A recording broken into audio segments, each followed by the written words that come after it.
आज हम बात करने वाले हैं ओमेगा लेवल सुपर हीरोज़ के बारे में। अब ओमेगा लेवल की ट्रू डेफिनेशन क्या है वो तो किसी को नहीं पता, लेकिन इस वीडियो के लिए हम ऐसे सुपर हीरोज़ को कंसिडर करेंगे जो हेरल्ड लेवल और स्काई फादर लेवल के बीच में आते हैं। या हम एक टाइप से ये कह सकते हैं कि ओमेगा लेवल सुपर हीरो में जो सुपर हीरोज़ आते हैं उनकी पावर्स की वर्चुअली कोई लिमिटेशंस नहीं होती है, और अगर ये अपने ट्रू पोटेंशियल को अनलिश कर दे तो प्लैनेट की पूरे यूनिवर्स डिस्ट्रॉय हो सकता है। Doctor strange. अब मूवीज का डॉक्टर स्ट्रेंज ज्यादा पावरफुल तो नहीं है, लेकिन कॉमिक का डॉक्टर स्ट्रेंज हद से ज्यादा पावरफुल है। मार्वल यूनिवर्स के one of the most powerful entity यानी इटर्निटी ने कहा था कि डॉक्टर स्ट्रेंज सबसे पावरफुल ह्यूमन है प्लैनेट अर्थ पर। डॉक्टर स्ट्रेंज बियॉन्डर तक को पॉकेट डायमेंशन में कैद कर सकता है, गैलेक्टस को अपने स्पेल से मार चुका है। एडम वॉरलॉक इन्फिनिटी स्टोन्स के होते हुए भी डॉक्टर स्ट्रेंज का कुछ नहीं उखाड़ पाया, और एक बार डॉक्टर स्ट्रेंज ने लिविंग ट्राइब्यूनल तक को अपने स्पेल से टक्कर दी थी। लेकिन जो चीज डॉक्टर स्ट्रेंज को बाकी सुपर हीरोज से अलग बनाती है वो है पावर समन करना।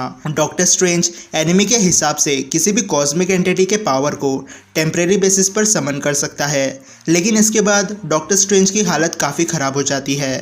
Star brand. अब स्टार ब्रांड कोई सुपर हीरो नहीं है, ये एक पावर है जिसका विल्डर बहुत ज़्यादा पावरफुल बन जाता है। अब स्टार ब्रांड की पावर इंसान से लेकर डायनासोर तक को मिल चुकी है, और स्टार ब्रांड का सिर्फ एक ही काम है, अर्थ को कॉस्मिक थ्रेट से प्रोटेक्ट करना।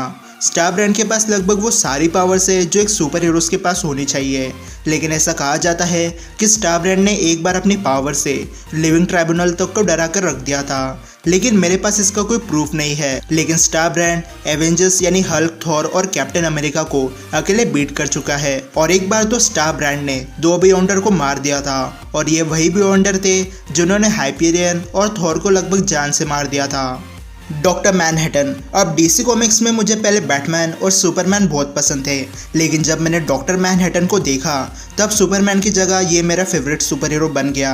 इससे कोई फ़र्क नहीं पड़ता कि डॉक्टर मैनहट्टन पैंट नहीं पहनता है, लेकिन जो डॉक्टर मैनहट्टन की पावर्स है उसकी तो कोई लिमिट नहीं है। डॉक्टर मैनहट्टन लगभग सारे सुपर हीरोज़ को अकेले पेल चुका है, ग्रीन लैंटर्न के रिंग को तोड़ चुका है, शज़म को बीट कर चुका है, रियलिटी मैनिपुलेटर्स को हरा चुका है, और ऐसे बीइंग को मार चुका है जिसने पहले ही 7 मल्टीवर्सल बीइंग को मार रखा था। लेकिन एक ऐसा कैरेक्टर है जिसे डॉक्टर मैनहट्टन ने अभी तक बीट नहीं किया, और वो है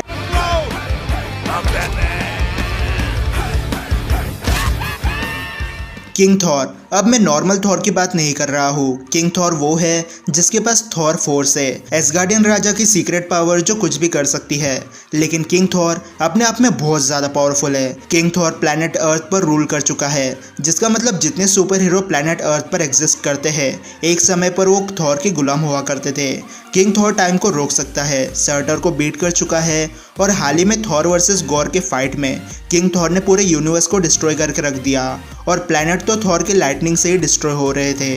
अब समझ आया थॉर क्यों फुल पोटेंशियल पर अपनी पावर यूज नहीं करता है। Scarlet Witch, house of M वाली। तो हाउस ऑफ एम में हमने जिस स्कारलेट को देखा वो हद से ज़्यादा पावरफुल थी। बेसिकली उसकी दिमाग की हालत बहुत ज़्यादा ख़राब हो चुकी थी, जिसके वजह से वो खुद को खुश करने के लिए अपने बेडरूम में एक रियलिटी बना देती जहाँ उसके पास उसके दोनों बच्चे होते जो कभी रियलिटी में एग्जिस्ट नहीं करते थे।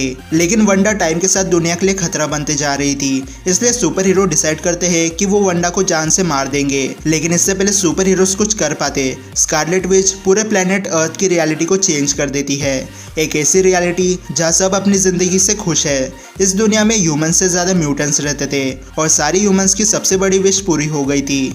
लेकिन सुपर हीरोज को पता चल गया कि ये रियलिटी असली नहीं है, तो वो स्कारलेट को फिर से मारने की कोशिश करते हैं। हॉकाई मार भी देता है, लेकिन स्कारलेट उसे डिसइंटीग्रेट कर देती है, और नो मोर म्यूटेंट्स बोल के प्लैनेट अर्थ के लगभग 90% म्यूटेंट की पावर चली जाती है। अब म्यूटेंट्स भी नॉर्मल ह्यूमन बन चुके थे। Doctor Fate. अब डॉक्टर फेट को अपनी पावर नबू से मिली थी। नबू एक गॉड लाइक बीइंग था, शायद वो गॉड ही था, लेकिन डॉक्टर फेट एक ऐसा बीइंग है जो मल्टीवर्सल बीइंग को हराने की ताकत रखता है। डॉक्टर फेट सुपरमैन को हरा चुका है।